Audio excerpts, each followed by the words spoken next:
Imbestigahan na ni PNP Chief Jose Melencio Nartates Jr. kung sino ang nasa likod ng pagpapakalat ng Peking Medical Bulletin tungkol sa kalusugan ng Pangulo. Malinaw daw na paglabag ito sa batas. Nasa frontline ng balitang yan, si Maricel Halili. Thank you, Education Secretary Sani Angara. Kapansin-pansing tila namamalat ang boses ni Pangulong Bongbong Marcos nang magtalumpati siya kagabi sa Malacanang para yan sa Second Congressional Commission on Education o EDCOM-2. Tumagal ng halos 5 minuto ang kanyang speech at tumayos din naman ang kanyang boses.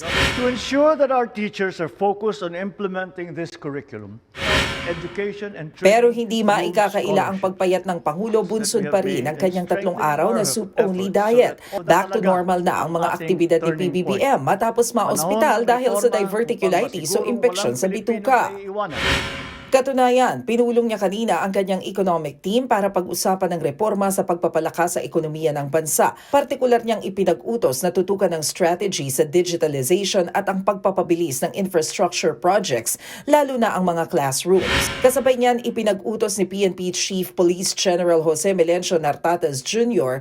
ang investigasyon para matukoy kung sino ang nasa likod ng pagpapakalat ng Peking Medical Bulletin tungkol sa kalusugan ng Pangulo. Aniya, malinaw na paglapag sa batas ang paggawa at pagpapakalat ng mga huwad na dokumento na naglalayong iligaw ang publiko. Pinaalalahanan din niya ang netizens sa paggamit ng social media. Aniya, hindi ito dapat ginagamit para manira ng tao. Nauna nang iginiit ng Malacanang na peke ang dokumentong nagsasabing malubha ang lagay ng Pangulo.